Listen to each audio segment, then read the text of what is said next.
오늘 우리가 읽은 말씀은 너무나도 유명한 말씀입니다. 성경을 조금이라도 읽어본 성도들이라면 매우 익숙한 이 씨 뿌리는 자의 비유, 여러분 잘 아실 것입니다. 이 비유는 공관복음에 공이 기록되어 있는 말씀입니다. 마태복음 13장, 마가복음 4장, 누가복음 8장에 기록되어 있다는 것은 그만큼 중대하다는 것을 뜻하겠지요.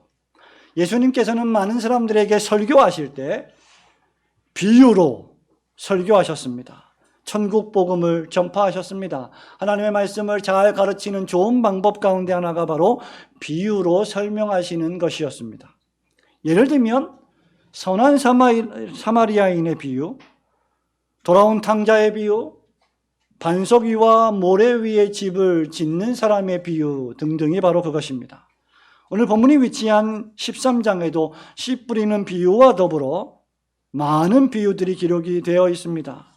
31절에 겨자씨와 누룩의 비유, 36절에 알곡과 가라지의 비유, 44절에 기록된 천국에 대한 비유가 기록이 되어 있습니다. 우리 예수님은 3절에 보니 예수께서 비유로 여러 가지를 저희에게 말씀하여 가라사대라고 기록하고 있는 것으로 보아 비단 주님이 말씀하신 비유의 말씀이 이 13장에 기록되어 있는 것만은 아닐 것입니다. 뿐만 아니라 34절에서도 예수께서 이 모든 것을 무리들에게 비유로 말씀하셨다라고 기록하고 있습니다. 성도 여러분, 여러분이 자주 들어본 이 비유란 과연 무엇입니까? 비유라고 하는 헬라어는 파라라고 하는 단어입니다. 전치사이고, 그리고 볼라라고 하는 동사로 구성된 명사입니다. 그래서 파라볼레라고 하는 명사가 바로 이 비유의 단어입니다. 파라는 곁에 있다는 뜻이고 볼라라고 하는 뜻은 바라보다, 던지다, 두다 이런 뜻입니다. 그러므로 비유라고 하는 것은 곁에 나란히 두고 보는 어떤 것을 의미합니다. 그래서 우리가 헬라어, 히브리어를 외울 때 우리 신학생들이 종종 어떤 것들을 연상시키면서 외우는데 그냥 외우기 힘드니까 바라볼레 같은 경우는 바라볼레 이렇게 연상하면서 외웠던 기억이 납니다. 선지자는 히브리어로 무엇인지 아십니까? 나비입니다. 나비처럼 날아서 벌처럼 쏜다. 이렇게 하면서 히브리어를 외운 기억들이 있습니다. 비유라고 하는 것은 이처럼 곁에 두고 무엇인가를 이해한다는 것이죠. 말하자면 비유는 두 개의 비슷한 사건이나 상황을 또는 사물을 나란히 두고 설명하는 것입니다. 어떤 것을 설명할 때, 이해시킬 때 그와 비슷한 다른 것을 예로 들어서 설명하는 것이죠. 그리고 비유의 목적은 도무지 말씀을 들어도 깨닫지 못하는 무디어진 양심이나 교는 양심이나 잠자는 양심을 일깨워서 회개를 촉구하고 마음을 새롭게 함에 있습니다. 예를 들면 여러분은 사무엘하 12장의 다윗 왕과 선지자 나단의 이야기를 잘 알 것입니다. 선지자 나단은 다윗 왕에게 이야기를 하나 합니다. 부자와 가난한 자의 비유를 들었습니다. 부자인 사람에게는 소와 양 재산이 많았습니다. 가난한 사람에게는 전 재산이라고는 양의 새끼 한 마리 뿐이었습니다. 그런데 어느 날 손님이 부자 집에 놀러 왔습니다. 그런데 그 부자 사람이 자기 집에 있는 수많은 양이나 소를 잡지 않고 이 가난한 사람의 집에 있는 한 마리밖에 없는 양을 잡아다가 손님을 대접했다라고 했습니다. 그러자 다윗 왕이 경노하여 그 나쁜 사람을 당장 잡아들이라고 명령했습니다. 그 결과 다윗은 이 이야기가 다른 사람의 이야기가 아닌 자기 자신의 이야기임을 깨닫고 회개했습니다. 이처럼 비유는 단순한 이야기나 예화가 아니라 회개와 순종을 촉구하는 하나님의 말씀의 한 방식입니다. 비유의 말씀을 듣는 사람은 순종하든지 불순종하든지 둘 중에 하나를 선택할 수밖에 없습니다. 중간지대는 존재하지 않습니다. 말씀을 들어도 순종하지 않거나 순종하거나 하는 일 외에 중간의 지대를 선택하는 일은 불가능하다는 것입니다. 오늘 이 씨 뿌리는 비유는 예수님이 말씀하신 비유 가운데 가장 긴 비유입니다. 그만큼 중대한 비유라고 할 수 있겠지요. 본문에는 씨를 뿌리는 자가 등장합니다. 그리고 그 씨를 받는, 그 씨가 떨어지는 네 종류의 밭이 나옵니다. 또한 18절부터 23절에서 예수님은 이 비유가 의미하는 바를 친히 설명까지 해주십니다. 여기 씨를 뿌리는 자는 그리스도 또는 전도자를 암시하며, 뿌리는 씨가 떨어지는 네 종류의 밭은 여러분이 익히 잘 아는 대로 사람의 네 종류의 마음을 의미합니다. 그 마음밭은 어떤 밭입니까? 길가밭이요, 하나는 돌짝밭이요, 또 하나는 가시떨기가 우성한, 잡초가 무성한 밭이요, 그리고 또 하나는 마지막으로 좋은 밭입니다. 이 세상에는 신자나 불신자에게 이 말씀이 의미하는 바는 너무나 명백하지요. 그것은 무엇입니까? 이 세상에 길가밭이 있다. 이 세상의 모든 사람들의 마음속에는 돌밭이 있고 가시떨기밭이 있고 좋은 밭이 있다. 여러분, 이 말씀은 신자와 불신자 모두에게 매우 귀한 교훈을 던져줍니다. 불신자에게는 이 복음의 말씀, 이 비유의 말씀을 듣고 회개하고 예수님을 영접할 기회를, 신자들에게는 이미 중생받은 내 마음을 계속해서 좋고 비옥한 밭으로 가꾸어갈 책무를 일깨워줍니다. 여러분이 이미 중생받아 예수님을 영접하고 죄를 회개하고 천국 백성이 되었다면 여러분은 여러분의 마음속에 과연 길가밭이 있지는 않은지, 믿지 않는 불신자와 같은 돌짝밭이 있지는 않은지, 가시떨기와 잡초가 무성해지지는 않았는지를 돌아보면서 2020년이 저물어가는 이 즈음에 이 말씀을 통하여 우리가 듣는 설교, 우리가 읽는 성경이 우리의 마음밭에 어떤 역할을 하는지, 우리 마음밭을 그 결과 잘 지키는 그런 복된 주일, 복된 말씀이 되기를 소망합니다. 우선 첫 번째로, 이 세상에는 길가밭과 같은 마음이 있습니다. 여러분, 13장 3절과 4절을 우리 함께 읽어보겠습니다. 예수께서 시작. 예수께서 비유로 여러 가지를 그들에게 말씀하여 이르시되, 씨를 뿌리는 자가 뿌리러 나가서 뿌릴새 더러는 길가에 떨어지매 새들이 와서 먹어버렸고. 여러분, 씨가 더러는 길가에 떨어졌습니다. 예수님이 오셔서 복음을 전했습니다. 그 이후에 사도들이 복음을 전했습니다. 그 이후에 수많은 교회의 설교자들이 설교하며 복음을 전합니다. 모든 그리스도인들이 복음을 전합니다. 그런데 그 복음을 전하는 말씀의 씨앗들이 더러는 길가에 떨어져 버렸습니다. 그런데 새들이 와서 곧 먹어버렸습니다.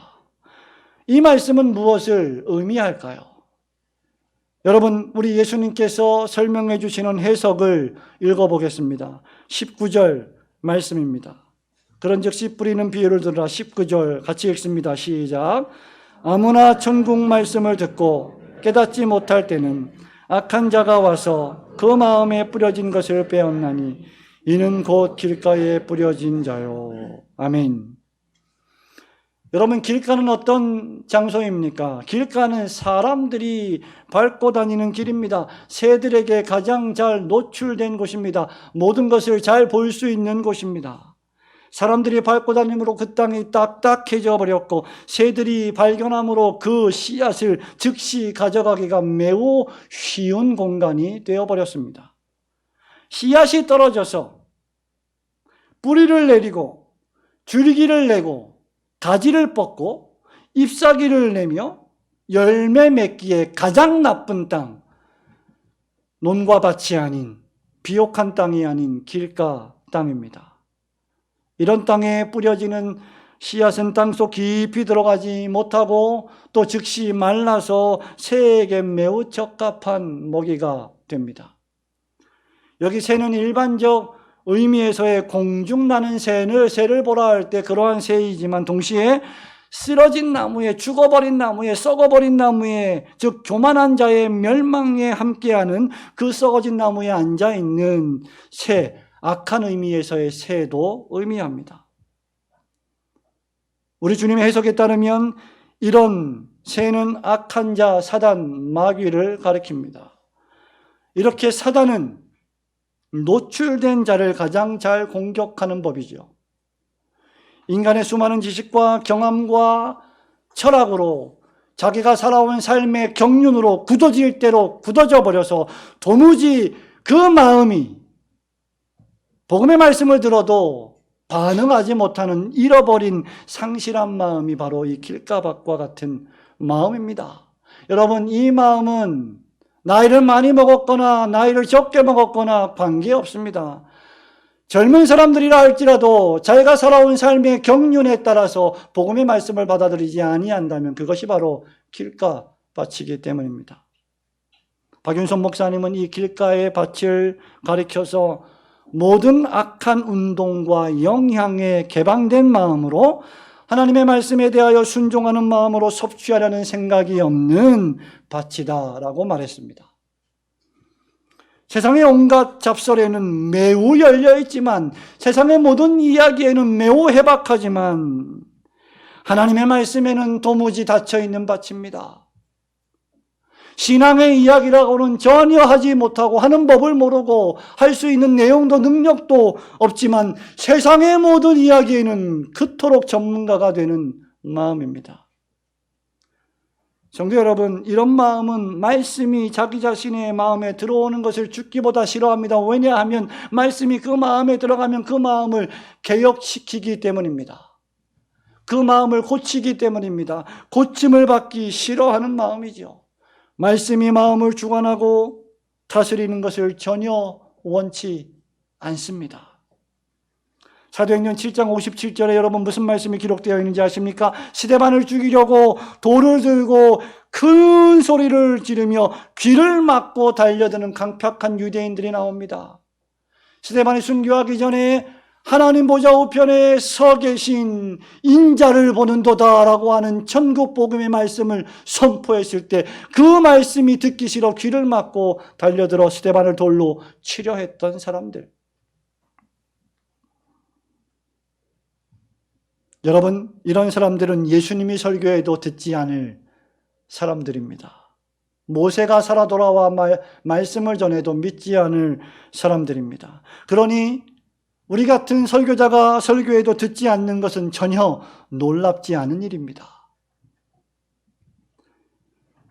그들은 귀로 들어도 마음으로 듣지는 않습니다. 14절에 기록된 이사야 선지자가 한 말씀처럼 듣기는 들어도 깨닫지 못할 것이요 보기는 보아도 알지 못할 것입니다. 이사야 6장 9절에 이 말씀이 무엇을 의미합니까? 선지자들이 수없이 많이 하나님의 심판을 예언했지만 그들은 불신했습니다. 냉소했습니다. 냉담했습니다. 선지자들을 핍박했습니다. 잡아 죽였습니다. 길가에 떨어진 씨앗이 자랄 수 없는 것처럼 딱딱하고 강팍하게 굳어진 죄인의 마음에 떨어진 씨앗은 자랄 수 없습니다. 마치 한 귀로 듣고 다른 한쪽 귀로 빠져나가는 느낌입니다. 쇠 귀에 경을 읽는 것이죠. 이런 마음은 말씀을 받을 준비를 전혀 하지 않는 말씀입니다. 열려있지 않은 말씀입니다.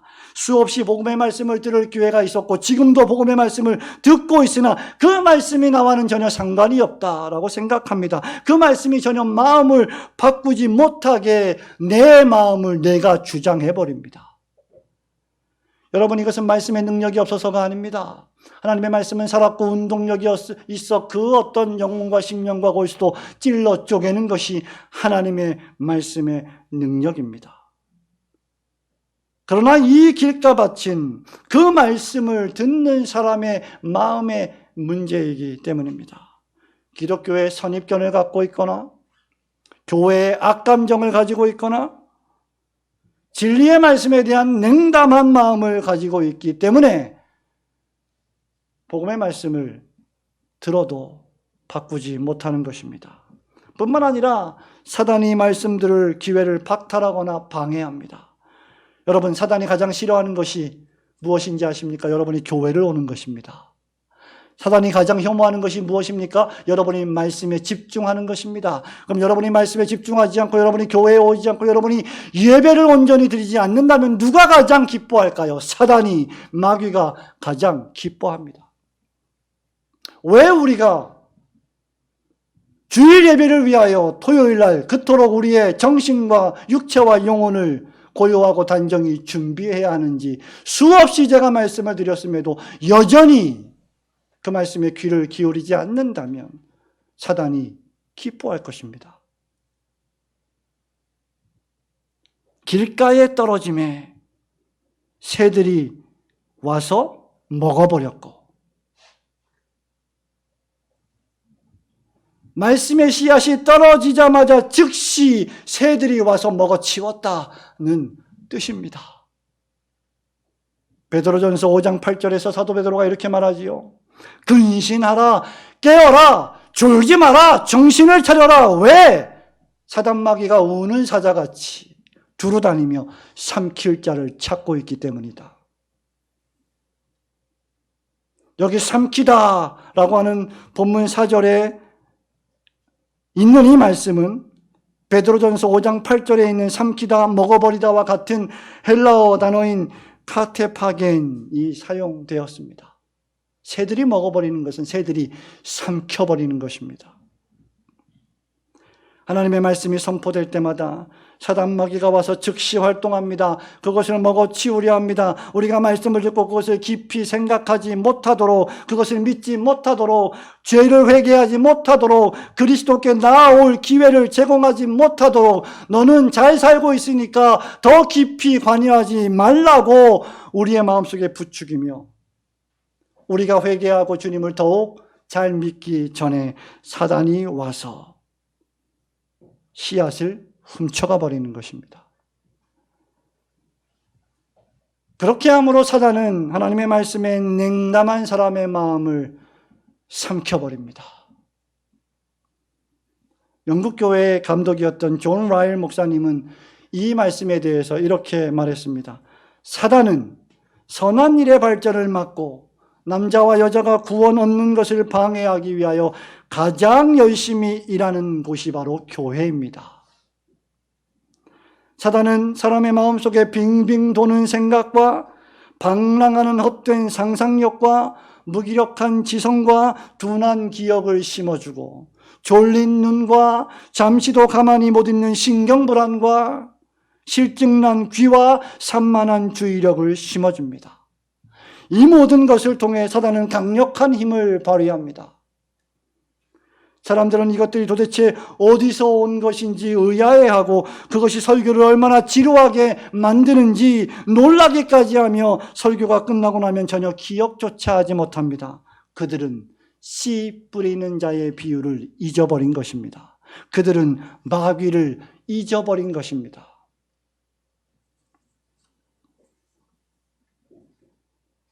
17세기 영국 청교도의 유명한 조직신학자였던 토마스 왓슨 목사님은 이렇게 말합니다.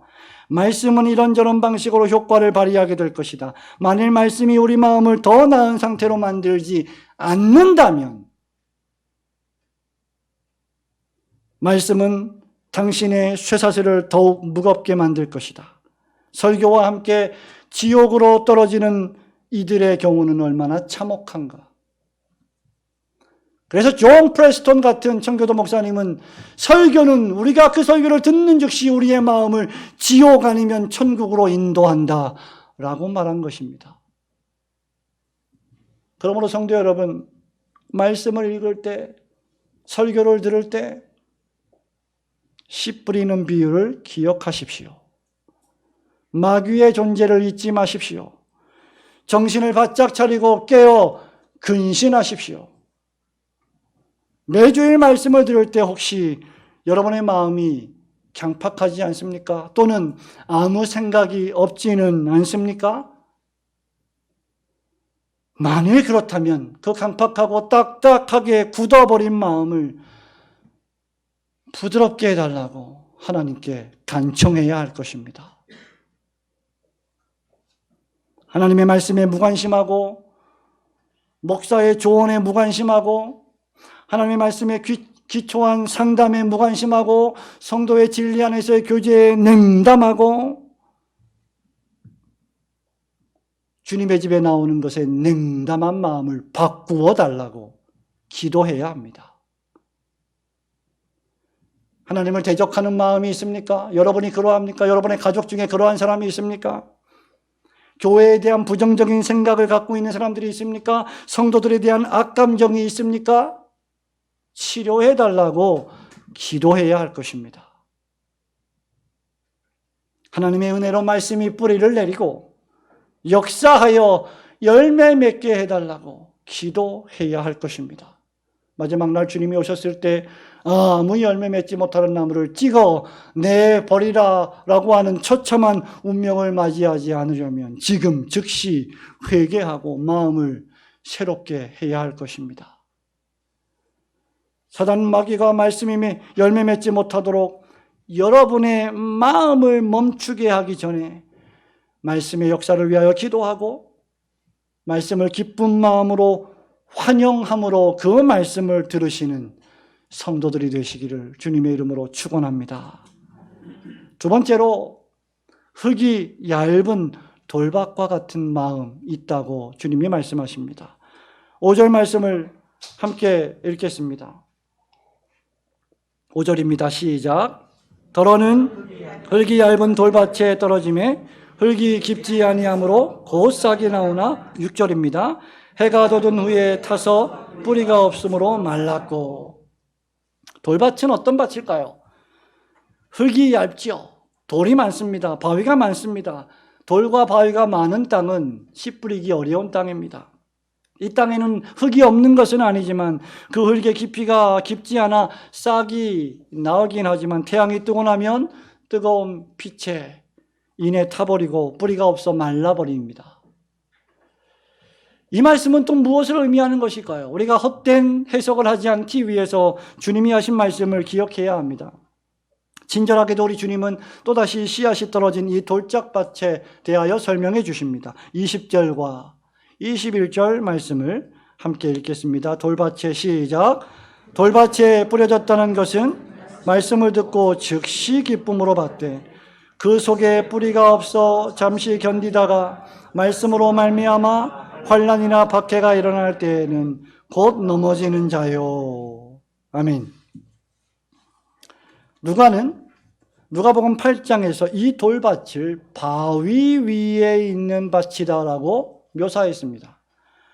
돌밭이나 바위 위에 있는 밭은 어떠할까요? 이글거리는 태양이 뜨면 그 태양의 열기 때문에 그 위에 있는 식물들은 타 죽어 말라버리게 됩니다. 누가복음 8장 13절에서 바위 위에 있다는 것은 말씀을 들을 때 기쁨으로 받지만 뿌리가 없어 잠깐 믿다가 시험을 받을 때는 배반하는 자요. 달리 말하면 배교하는 자요. 믿음을 저버리는 자요. 믿음에서 떠나는 자요. 라는 뜻입니다. 이 비유의 설명은 명백합니다. 말씀을 들을 때에는 그 말씀을 좋아하고 환영하지만 그 말씀 때문에 더 이상의 희생을 하지 않겠다는 것입니다. 목사님 말씀이 참 좋습니다. 목사님처럼 설교하는 목사님이 계시면 참 좋겠습니다. 라고까지만 가는 것이죠. 그 이상의 헌신과 순종은 존재하지 않습니다. 말씀으로 인하여 내가 내 육체와 내 영혼과 내 물질과 내 자녀와 내 직장과 내 사업장에 어떤 조그만한 위험이라도 닥친다면, 불이익이 온다면 즉시 그 말씀을 놓아버리는 것입니다. 이런 마음은 우선 뿌리를 내리지 못하는 마음이죠. 회개를 깊이 하지 않고 예수님을 주의 깊게 영접하지 못하는 마음입니다. 그러니까 환난이나 핍박이 오면, 어려움이 오면, 시련이 오면, 인생의 사건과 사고가 연속적으로 터지면 정신을 못 차리고 쓰러지고 넘어지고 하나님의 말씀은 온데간데 없어지는 것입니다. 지탱하고 서 있게 할 뿌리가 없기 때문입니다. 저와 여러분은 40년, 50년, 30년, 20년 신앙생활을 해왔습니다. 어떤 분들은 모태신앙입니다. 나면서부터 복중에서부터 말씀을 듣고 자랐습니다. 그런데 그 말씀이 여러분을 거듭나게 했습니까? 그 말씀이 여러분을 지탱하게 하고 있습니까? 그 말씀대로 여러분은 살아가고 있습니까? 어려움이 닥칠 때 그 말씀으로 힘을 얻고 인내하며 극복해 나갑니까? 아니면 말씀은 여러분과 아무런 상관이 없는 그저 종교적인 허례허식일 뿐입니까? 예수님께서 이 말씀을 하실 때는 이 말씀을 전혀 모르는 상태에서 모르는 사람들에게 하신 말씀이 아닙니다. 유대인들은 매우 익숙한 말씀을 듣고 있는 것이죠. 당시 팔레스타인 지역은 지역적으로 볼 때 매우 황폐한 땅이었습니다. 그 땅을 비옥한 땅으로 만들기 위하여 유대인들이 얼마나, 이스라엘 사람들이 얼마나 각고의 노력을 기울였는지 우리는 역사를 통하여 알 수 있습니다. 비옥한 땅은 얼마 되지 않았고 많은 곳이 기반함, 즉 바위로 되어 있었습니다. 이런 곳에 씨를 뿌릴 때 비록 이따금씩 땅에 뿌려진 씨앗이 속히 자라긴 하지만 사방이 바위이기 때문에 뿌리를 깊이 내리지 못합니다. 뿌리를 깊이 내리지 못하기 때문에 생명을 유지하지 못합니다. 깊이 뿌리를 내리지 못하기 때문에 수분을 충분히 공급받지 못합니다. 사막의 태양이 내리쬐면 이내 조금 올라왔던 그 줄기는 금세 시들고 급기야 죽어버리고 맙니다. 여러분, 이런 현상은 영적인 세계에서도 동일하게 발생합니다. 어떤 사람들이 복음의 말씀을 들을 때 그들은 기뻐합니다. 즐거워합니다. 예수님을 믿으려 합니다. 이 교회에서 신앙생활하고 싶습니다. 이 목사님의 말씀을 듣고 싶습니다. 너무나 좋습니다. 그들은 기뻐하고 즐거워하며 예수님을 마음으로 영접하려 합니다. 적어도 그들에게는 어느 정도 믿음이 있어 보이고 기쁨이 충만해 보입니다. 그런데 그 믿음이 오래가지 못하고 지속되지 못합니다. 왜냐하면 뿌리를 내리지 못했기 때문입니다. 교회를 나오고 예수님이라고 하는, 하나님이라고 하는, 성령님이라고 하는 단어에 익숙하고 징의와 양자와 성화와 견인과 영화에 익숙하다 할지라도 찬송도 부르고 기도도 하고 예배도 드리고 설교도 듣고 어느 정도 신자가 된 것 같은데 이내 어려움이 닥치고 환난이 밀려오면, 핍박이 오면 이런 사람들은 신앙을 저버리고 교회를 떠나버리고 예수님을 떠나버립니다. 예수님을 믿었던 것처럼 보이는 그들의 믿음은 어찌 된 것일까요? 믿음이 있어 보였던 그들은 처음부터 올바로 믿은 것이 아니었습니다. 왜냐하면 참된 믿음은 성경적으로 볼 때 인내하는 믿음이기 때문입니다. 오래 참는 믿음이기 때문입니다. 참된 믿음은 견인하는 믿음이기 때문입니다. 환난 가운데 오래 참는 믿음이기 때문입니다. 사도 베드로가 베드로전서 1장 7절과 8절에서 이렇게 말합니다. 그러므로 이제 너희가 여러 가지 시험으로 말미암아 잠깐 근심하게 되지 않을 수 없으나 오히려 크게 기뻐하는도다. 너희 믿음의 확실함은 불로 연단하여도 없어질 금보다 더 귀하여 예수 그리스도께서 나타나실 때에 칭찬과 영광과 존귀를 얻게 할 것이다. 너희의 믿음의 확실함은 불같은 시험으로 연단하여도 없어지지 않는다.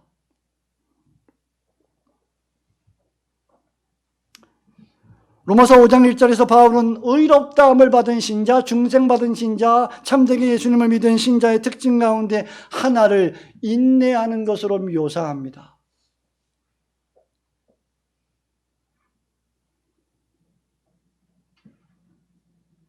다만 이뿐 아니라 우리가 환난 중에도 즐거워하나니 이는 환난은 인내를, 인내는 연단을, 연단은 소망을 이루는 줄 알미니라.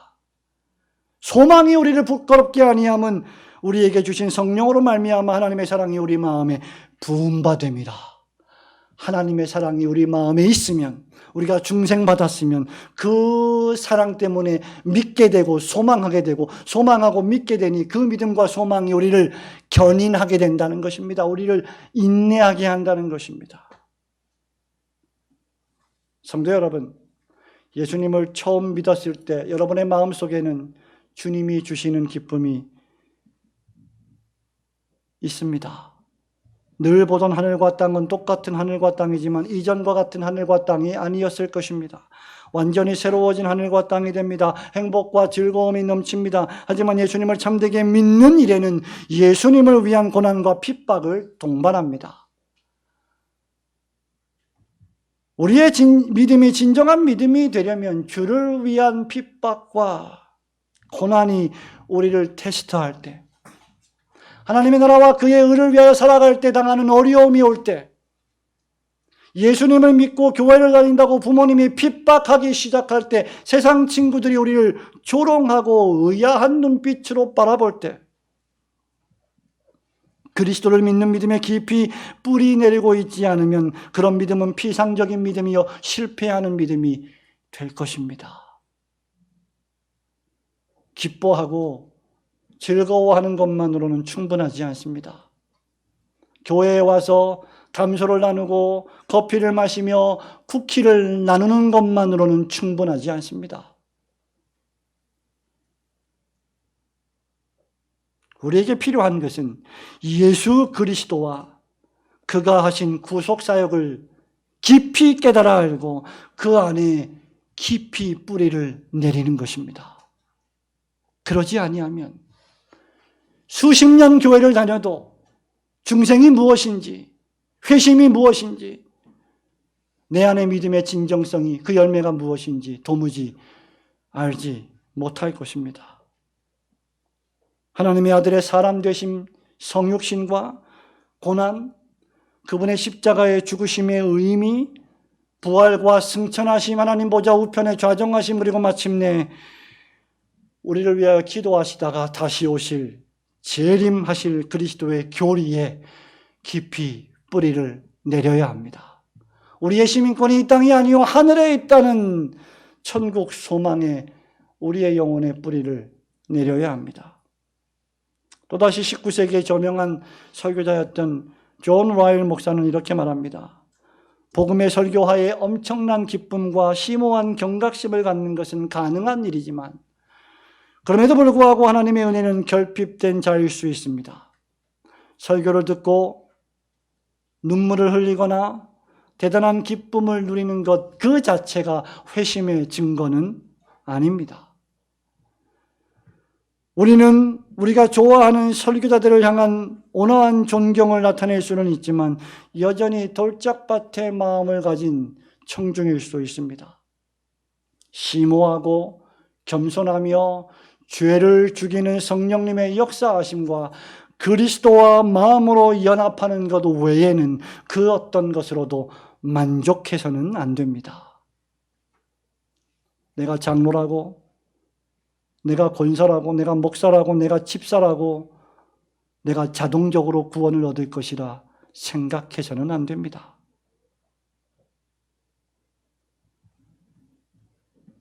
우리가 그리스도의 속죄 사역에 연합하고 성령님의 역사하시는 구원에 우리를 맡기지 않는다면 우리는 삶의 모든 종류의 환난과 핍박이 우리를 시험할 때 실패하고 넘어지게 될 것입니다.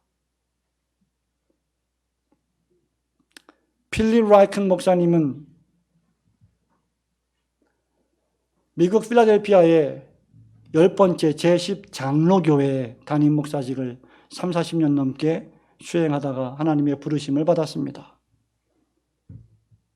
누가복음 이 동일한 씨 뿌리는 자의 비유에 대해서 설교하면서 이렇게 말합니다.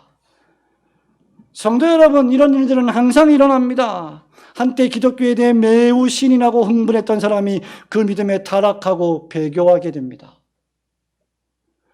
교회 중고등부 모임에 열정적으로 참석했던 고등학생이 나쁜 패거리에 가입합니다. 주일학교를 열심히 다녔던 여자아이가 대학생이 되자 남자친구와 잠자리를 하기 시작합니다. 함께 교회를 다니며 데이트했던 커플이 결혼하자 서로를 떠나버립니다. 예수 그리스도에 관한 진리에 대해 확신한 것처럼 보였던 회의론자가 또 다른 종교나 무종교에 빠져버립니다. 우리는 이러한 사람들이 다시 그리스도에게 돌아오기를 위해 기도하며 그들 가운데 어떤 일은 분명히 돌아올 것입니다. 그러나 슬픈 현실은 믿는 것처럼 보였던 어떤 사람들은 전혀 복음에 깊이 뿌리내리지 않았다는 것입니다. 복음에 깊이 뿌리내리는 사람들의 특징은 범죄했을 때 회개하고 가슴을 치며 그 행실을 고치고 하나님 앞에 돌아와 하나님 앞에 기도하며 찬송하며 마땅한 경배와 찬송과 영광을 돌리는 것입니다. 성도 여러분, 이것이 비단 미국 사람들의 문제일까요? 죄는 미국인들에게만 있을까요? 전 세계 모든 사람들에게 동일하게 발생하는 일입니다. 오늘날 우리 한국교회 현실이 어떠합니까?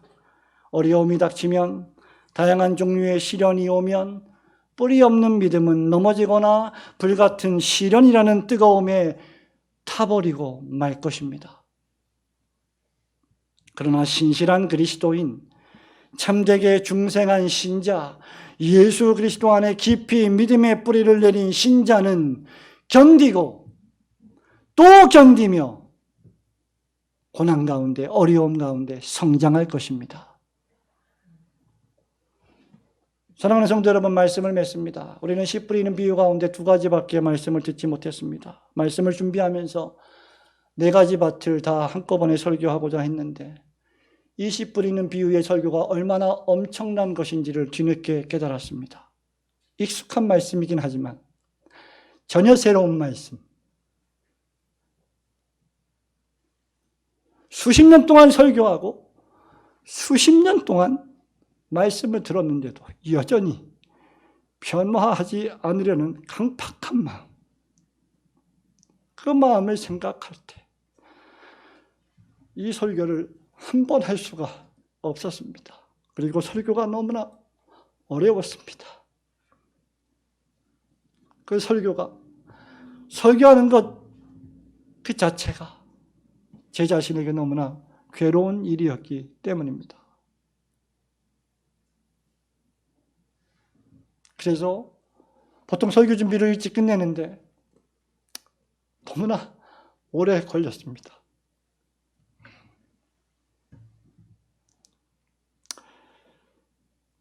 두 가지밖에 말씀을 준비하지 못하고 또 2가지 말씀은 다음 주에 우리가 들어야 할 것 같습니다.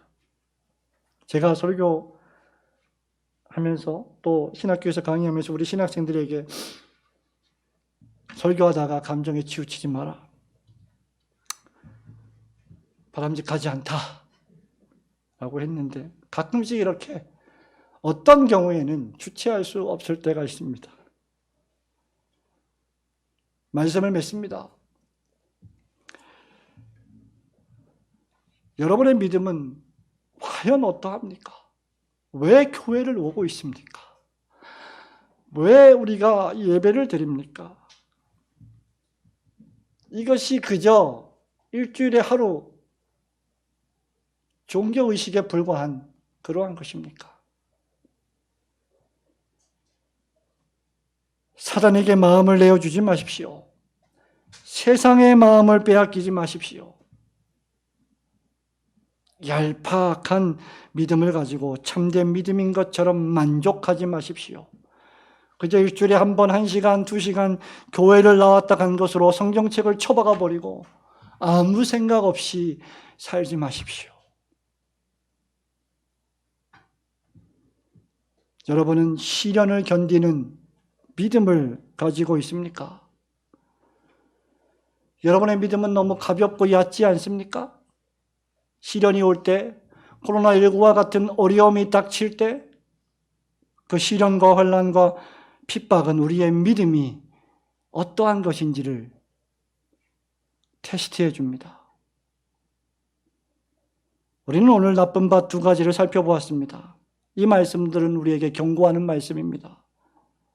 이 말씀을 듣고 우리는 내 마음을 살펴서 순종하든지 불순종하든지 둘 중 하나를 해야 합니다. 성도 여러분, 저는 여러분에게 싫은 소리 하기 싫습니다. 다른 사람에게 싫은 소리 하는 것을 좋아할 사람이 누구이겠습니까? 다 사랑스러운 사람들이고 다 이쁜 사람들이고 멋있는 사람들입니다. 하물며 싫은 소리 할 설교자가 누구이겠습니까? 누군들 듣기 좋은 말, 사근사근한 말을 하지 못하겠습니까? 그저 비위를 맞춰주면서, 그저 교회를 떠날까 노심초사하면서 어깨를 두들겨주고 항상 격려해주며 다 잘하고 있으니까 걱정하지 마세요 라고 하는 말을 왜 못하겠습니까? 그러나 성경이 죄를 책망하면, 성경에 나쁜 밭이 있다고 하면 설교자는 죄를 책망해야 합니다. 나쁜 밭이 있다고 말해 주어야 합니다. 그 밭이 여러분의 밭일 수 있고 나의 밭일 수 있다고 말해 주어야 합니다. 박윤선 목사님이 또 이렇게 말합니다. 누구든지 자기의 마음이 돌과 같아서 하나님의 손에 대하여 느낌도 없고 사모함도 없어서 뜻하지 않은 악을 행하면서도 양심의 아픈 가책이 없는 자로 자인할진대 그것을 고치는 방법을 강구해야 한다.